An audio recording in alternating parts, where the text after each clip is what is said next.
Joining me right now is Kentucky Senator, member of the Senate Foreign Relations and Senate Homeland and Governmental Affairs Committees, Rand Paul. And Senator, it is good to see you this morning. Thanks so much for joining us. First, let me get your reaction to now we know who was behind unmasking General Flynn, this whole ordeal. You know, I think we should be alarmed by this, that Joe Biden was intimately involved in basically illegally eavesdropping on an American citizen, but not just an American citizen, a high-ranking member of the opposite party's administration. So when we talk about abusing power of government to go after a political opponent, remember we talked about that for about a year? This is the quintessence of that. Joe Biden eavesdropping on a private conversation. Now, the only way you're supposed to be able to unmask someone, see, the target is through probably a FISA warrant. A secret court says we want to listen to the Russian ambassador, okay?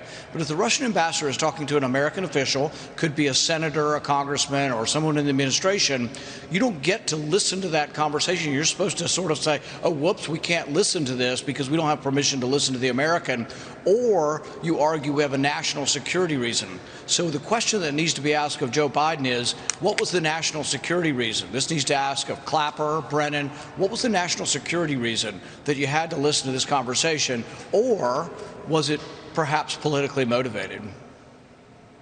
Senator, it sure looks like it was politically motivated. In fact, at the end of the day, to me, all this looks like is one political campaign trying to take down another. Hillary Clinton and the Democrats paid for the dossier. They used the dossier to get a warrant to spy on the Trump campaign.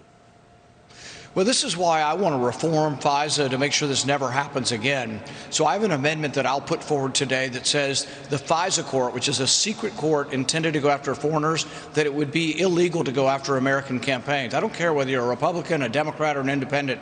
This secret court that doesn't use the Constitution, it uses a lower standard, should not be used to investigate political campaigns. If you really think that someone's rotten in a political campaign and they're a spy, you can go to regular federal courts that are established under constitutional rule, and you can get warrants. That can happen, but you shouldn't use this secret court.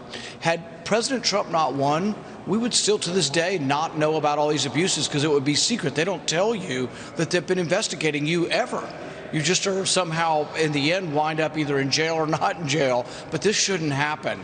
And so my amendment is the only amendment that would actually really reform FISA and say Americans shouldn't be included in the process at all. And you and your colleagues in the Senate will be looking at this today in terms of the changes with FISA. And there was a lot of abuse at the FISA court. There was exculpatory evidence that was not given to the FISA court in order to get a warrant to spy on Carter Page, for example. I mean, do you think we are going to see accountability here? These wrongdoings are felonies, Senator, in a number of ways. When you look at the leaking to the media, when you look at the leaking classified information or lying to Congress, do you think we will see jail terms? You know, I don't know, but I don't think FISA is really fixable. And Judge Napolitano has been good on this, on Fox, talking about this a lot, that to really get justice, you have to have a true adversarial process where you get your own lawyer, the government has their lawyers, and you argue the facts, and you have to release the information that the government has, the evidence, so the defense can put up a defense against that. But the FISA court doesn't have that. The FISA court also doesn't obey the Fourth Amendment. The Fourth Amendment says you have to have probable cause of a crime.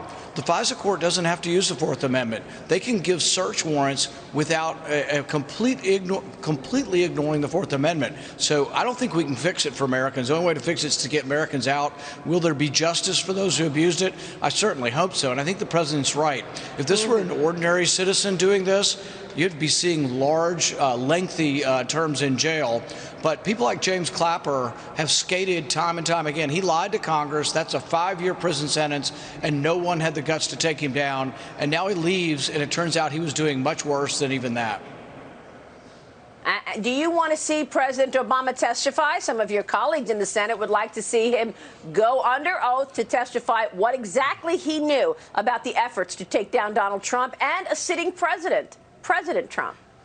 Yeah, absolutely. I'm not holding my breath for President Obama to actually be before a congressional committee, but Rick Grinnell, the director of national intelligence, declassifying this, I hope he will look at more things to declassify.